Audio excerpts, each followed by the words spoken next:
This is our last episode, and I want to start it with music that Bach's music has inspired.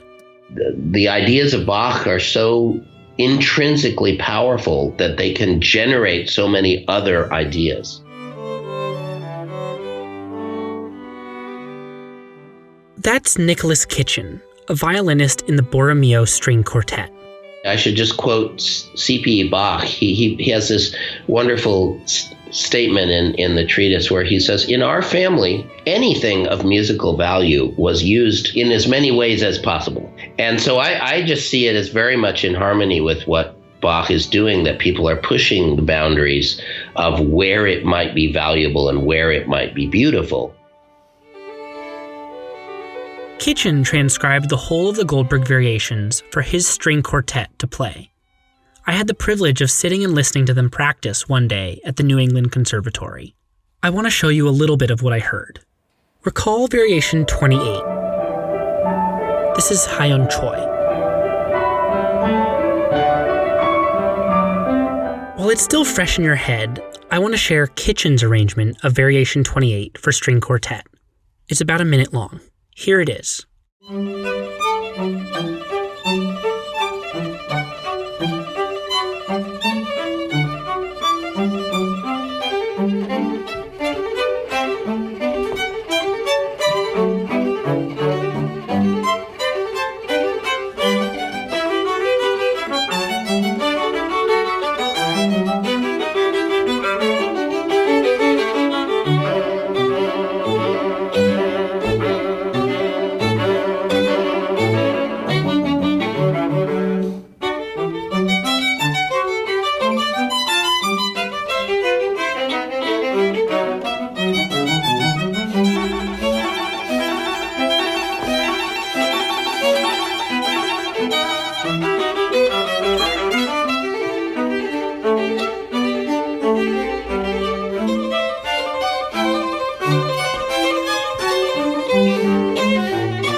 Transcriptions like Kitchen's are one way in which Bach's music continues to be felt in the world. Other composers, while inspired by Bach, go off in totally different directions.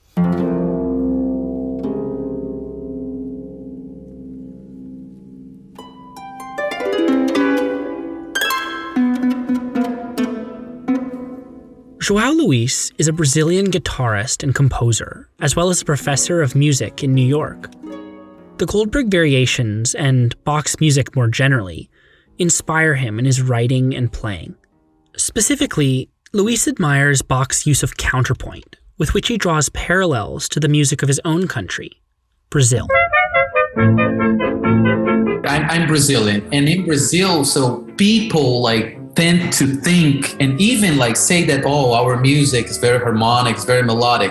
Yes, it is, but it's also very polyphonic. This is the great Pixinguinha. Sometimes you don't know if you're listening to a Bach invention or if it's like a Brazilian composition, you know? It's hard for me to imagine mistaking Brazilian music for Bach, but I don't know Brazilian music that well. In any case, Luiz is hearing these connections between German classical music of the 18th century and Brazilian folk music of the 20th century. As Luiz explained to me, the two traditions are not actually as different as you might think. This is music that started with the working class playing on the instruments that they had available. Colonialism brought European music to Brazil, but Brazilians took that music and made it their own, merging it with the traditions that already existed in Brazil. Today, Luiz composes at the intersection of classical music and Brazilian music. He's another musician constantly inspired by Bach, and yet finding new ways to interact with Bach's music. I'm so amazed how great the music is. It achieves a greater purpose, which is really well beyond just technique, counterpoint, harmony, form, or anything. It communicates. The following is an excerpt from one of Luiz's recent pieces called 7 Meetings, which you heard a couple minutes ago. Luiz is on guitar and Bridget Kinney is on the harp. The piece describes 7 encounters with a master who, in the Afro-Brazilian religion, is referred to as the Mãe de Santo. This excerpt is from the first meeting. It's not Bach at all, which is the interesting part, that Bach can inspire music so far removed from its musical language. I'll do about another minute. Here we go.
Pretty different, huh?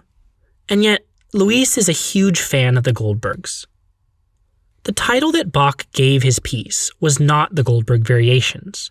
It was Aria with Diverse Variations. The Goldberg name came later. But the diverse part of the title rings true in so many ways. Not only does the piece explore a universe of musical ideas, but it also attracts so many different people from diverse walks of life who relate to and use the piece in different ways. Consider all the people we've met through this series. The nanoscientist who listens to the piece to focus every morning before work. The architect who had it on loop during the birth of his child. The pianist who finds salvation in the final variations. The critic who grieved the loss of his mother by learning the piece. The Brooklyn pianist who launched her career with the Goldberg Variations. The conservative black scholar from rural Alabama whose love of the piece endeared him to the Supreme Court's most liberal justice.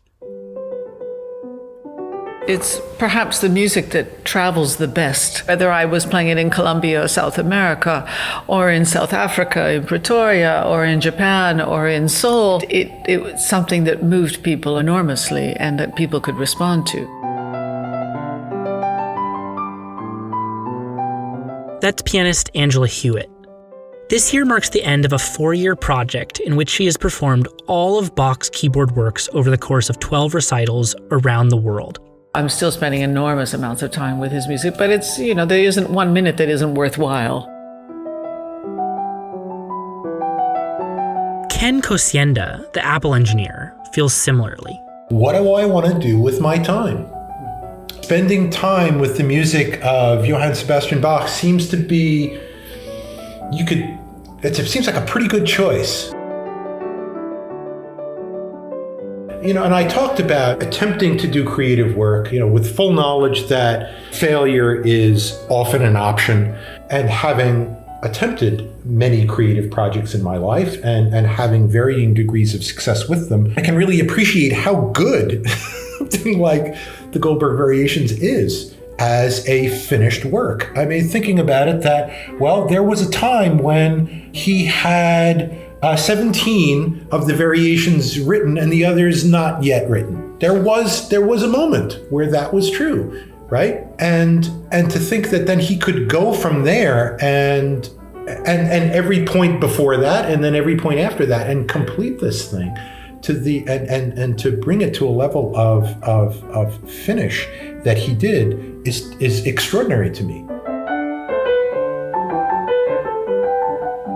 Every composer strives to write music that will speak not only within the context of their own time, but for all time. This is the composer Rex Isenberg. I certainly strive to do that as a composer, and it may be a lofty goal, but why not? Bach is obviously a composer who we're still listening to more than 300 years after he died. So clearly he's speaking to something that is more universal than his own lived experience. I find it useful to seek counsel in those composers, in those voices who manage to touch something that's timeless.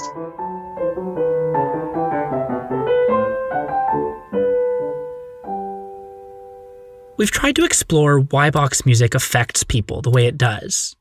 But engaging in those conversations, it's easy to lose sight of the more important point, which is simply that Bach's music affects so many people from so many backgrounds and experiences in so many ways. Ultimately, it doesn't matter what particular devices or harmonic changes Bach used in his music. What matters is that the music is meaningful to people, whatever the reason. As I come to the close of this project, I've been thinking about why I embarked on this journey more than 3 years ago and what I've gained or learned from it. Where am I now? When I first conceived this podcast, I was 1 year out of college, feeling, if anything, more and more detached from music. I wasn't taking lessons. I no longer had consistent access to a piano. I wasn't playing often. I missed music, which had been with me since I was 5. At the same time, there was a part of me that felt more alone than I'd ever felt before. Not in a dramatic sense. I mean, I still had plenty of friends and was living with my college roommate, who, by the way, is a musician, but in the sense that many people feel dislocated in the modern working world, especially in their 20s. I had moved to New York and started my first job. I was living far from home. I had a boss who I never saw, and more than that, I felt the future opening before me, gloriously open, and yet distressingly uncertain. Returning to the Goldberg Variations, I now realize, was a reaction to those feelings. Over the course of this podcast, I talked with nearly 30 different people about the Goldberg Variations. I spoke with people in New York, California, and Illinois, in Vienna, Prague, and Karlsruhe, Germany. I recorded musicians at home with their dogs beside them, in classrooms at music schools, in concert halls, over Zoom. I spoke with musicians at the start of their careers and others nearing the end, with pianists and harpsichordists and violinists, and with non-musicians. Now, at the end of this project, I feel an immense appreciation for Bach, especially after learning more about him as a human being, not simply as a titan of music history. About his struggles with town authorities, about the tragic deaths he endured, about his incredible willpower, but also, at times, his arrogance. Bach was normal in so many ways, and yet he created this extraordinary music. I think Nicholas Kitchen, the violinist from the Borromeo String Quartet, says it best. You could almost throw a dart at the thousands of pieces by Bach, and any one that it would hit, there might be a weak one somewhere in there, but the great likelihood is that dart's going to hit something which is an example of the greatest thinking that's ever happened in music. And I think he was so committed to the idea that he just had to make that gift for his whole life long, that he just did it all day, every day, until he died. We've got to really be thankful for the fact that he did that. He didn't have to do that. He could have just taken, walks or kind of, whatever it is that he might have felt like doing. But instead he wrote, people say it had to average 20 pages of new music a day. He was able to do it with a power which is superhuman. It is absolutely superhuman. He was Superman. Whether it's how it intertwines with his feeling about religion and his place in the world and in the cosmos and whatever it may be, he felt like music had to address every single subject on earth, and he did.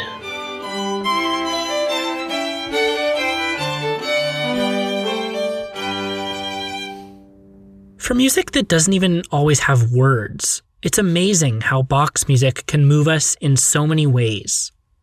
But more than that, one profound gift I take from this project is a new appreciation for the phenomenon of loving music at all, not just Bach's music, but any music. There are an infinite number of pieces that this podcast could have explored. It might surprise you that I don't believe that the Goldberg Variations is the best piece of music ever written, or even Bach's best work. Amazing music comes from many places, whether it's classical or reggae or Indian rags or rap or bluegrass. The point is that by some trick of biology, we can appreciate, often intensely, a mix of sounds that someone else dreamed up, whether last year or 3 centuries ago. We can find meaning in an abstraction, and that abstraction can precipitate all sorts of feelings in any and all of us. I've grown up in a time where the world feels more and more fractured. There are people around the world who hate the United States and Americans, often with good reason. There are Democrats who hate Republicans and Republicans who hate Democrats. There are politicians who stoke fear and tell us to distrust outsiders. There are whole regimes of oppression that silence the voices of the minority. Racism continues to spread its poison. Music can't solve these problems, but it can give us hope. Picture a weekday morning. It's 7 a.m. in Los Angeles, and Rex Isenberg, the composer, is at the gym, headphones blaring over the din of the treadmill. In Berkeley, Paul Alivisatos, the scientist, is drinking his morning coffee, his radio quietly playing in the background. In Urbana, Illinois, William Hiles is teaching his 10 a.m. piano lesson. In Brooklyn, Simona Dinnerstein is rehearsing for her next performance with Pam Tanowitz and her dancers. Nearby, Jeff Scott is fusing a Bach tune with Coltrane harmony. In Karlsruhe, Germany, it's 4 p.m., and Christian Nyquist has finished his lessons for the day and is tuning his harpsichord before sitting down to play for himself. And in Seoul, Hie-Yon Choi is about to head to bed, but not before playing a little bit of music.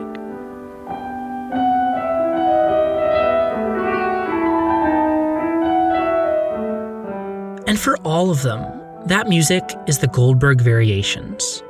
Not all the time, not every time, but often. They're all tapping into the same set of ideas, returning again and again, because for some reason, the music has come to have significance for them. That's what I find so beautiful about music, that so many people respond to it. The sense of common ground with another human being who you might not otherwise find a way to talk to. As much as I may try to explain where this product came from and where I am at the end, I return again and again to a simple conviction that music is meant to be shared. In the end, why did I spend 3 years doing this? Because I love this music and I wanted to share it. Interviewee by interviewee, I wanted to sit and listen alongside someone else and see how the music affected them and show them how it affected me. I can't say that we shared more than the music. It's not like I know my interviewees all that well now. But we spent time together in the presence of something beautiful, something we wanted to share, despite our lack of commonality in other ways. That's something we could all do a whole lot more. The Goldberg Variations end where they began, with the Aria. We're coming from the last variation, the quadlibet. Here's a brief sample.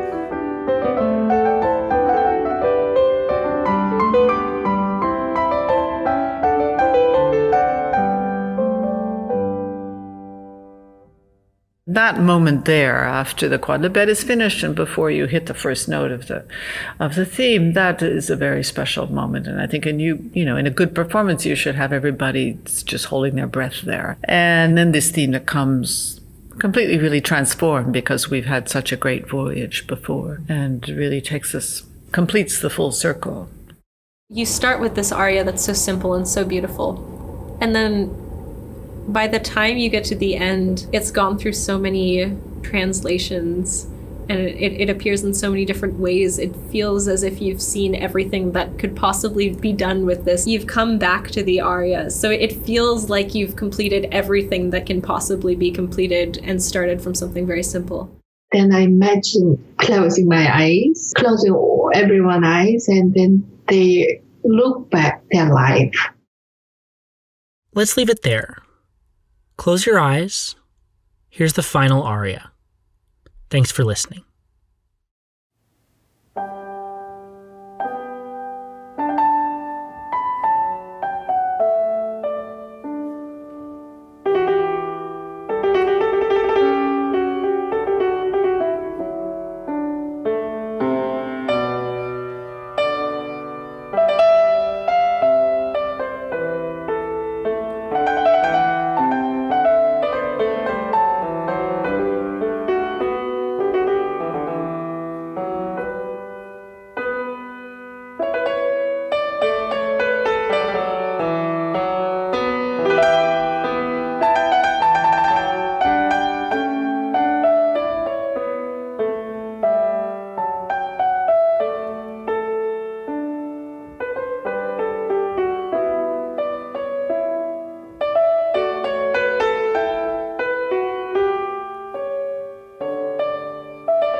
In this episode, you heard music played by many of the interviewees you've heard before on this podcast. Angela Hewitt, Hie-Yon Choi, Jeffrey Leder, Christian Nyquist, Jeff Scott, and Leonard Felix. And that was me playing the last aria. You also heard the Borromeo String Quartet playing Nicholas Kitchen's transcription of the Goldbergs. And João Luiz and Bridget Kinney playing Luiz's piece, 7 Meetings. A few things before we go. First, thank you to my editor, David Schreiberg, who helped me make this project a reality. David was with me when it really mattered, offering wise advice, which invariably was to cut and keep cutting. Also, thank you to my parents, who listened to every episode before I published it. Finally, thank you for listening. It's been a privilege to share this music with you. You can get in touch through the website, 30bach.com. And please, if you liked the podcast, give it a rating and review wherever you listen. It helps draw others to the podcast. For those of you who want to hear the whole piece uninterrupted, I will post a composite version as a separate episode with all the performances you heard in this podcast. A final thank you. Now it's time to go find some more music to love.